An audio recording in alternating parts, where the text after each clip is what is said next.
Ang dami na ngang tumutubong baby hair dito sa buhok ko dahil nung pinagbubuntis ko nga itong pangatlo ay grabe talagang panalagas ng buhok ko. Hindi kagaya dun sa dalawa ko nung after pa manganak bago manlagas ang buhok ko. Pero dito sa pangatlo, buntis pa lang ako ng lalagas na. Tapos ngayong nanganak na ako, ayan at bumabalik-balik na sa dati.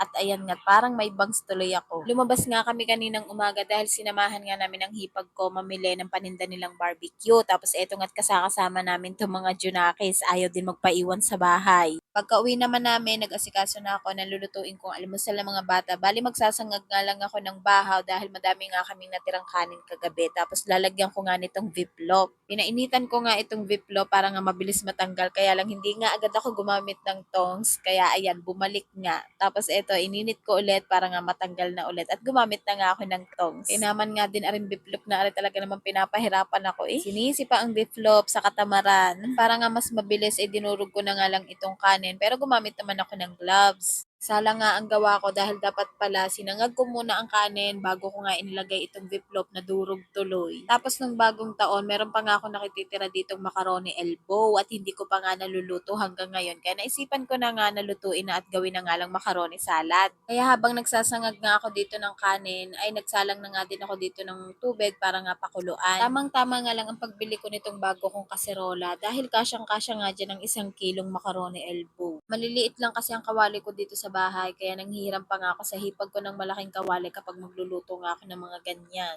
Pagkatapos ko nga magsangag ay nagprito nga lang ako ng itlog. Nagprito nga lang ako ng itlog dahil wala na nga akong maisip na maipaulam sa mga bata at saka paborito din naman nila yung itlog. Baka mapansin nyo pa na nailagay ko kaagad ng itlog hindi pa mainit ang mantika. Sa kakamadali ko kasi yan dahil may gagawin pa nga ako, paliliguan ko pa yung aking baby bunso kaya nagmamadali nga ako sa pagluluto. Tapos maya-maya lang, eto nga at kumulo na nga itong pinapakulo ko kaya inilagay ko na nga ang macaroni elbow. At habang pinapalambot ko ang macaroni, eto nga taghanda na ako ng tubig na panligo ng batang maliit para nga mapaliguan ko na din. At tinitingnan-tingnan ko nga itong niluluto ko dahil baka mamaya ay malabsa. Pagkatapos ay inumpisahan na nga ng hipag kong paliguan itong baby bunso namin. Pagkatapos ako na nga ang nagtapos. At eto nga tabihisan ko na at fresh na naman itong aming bunsuhan namin. Maya-maya lang naluto na nga din itong macaroni elbow, nahugasan ko na nga din yan. At pagkatapos ay nilagyan ko na nga nitong mga ingredients. First time ko nga maglalagay ng fruit cocktail dito sa macaroni dahil ang nilalagay ko talaga ay kaong at saka nata de coco. Tapos ininom naman namin ng hipag ko yung juice ng fruit cocktail. First time ko nga inumin yun dahil nung una talaga hindi ko yun iniinom. At hindi pa nga nagkasya doon sa unang lagayan na pinaglagyan ko kaya nilipat ko nga ng lagayan. Kaya pala isip ako ng isip na parang may kulang talaga at ayun nga may kulang nga dahil nakalimutan ko nga bumili ng cheese at bukas na nga lang namin yan lalagyan ng cheese. O siya, paano mga mare, hanggang dito na nga lang ulit for today's vlog.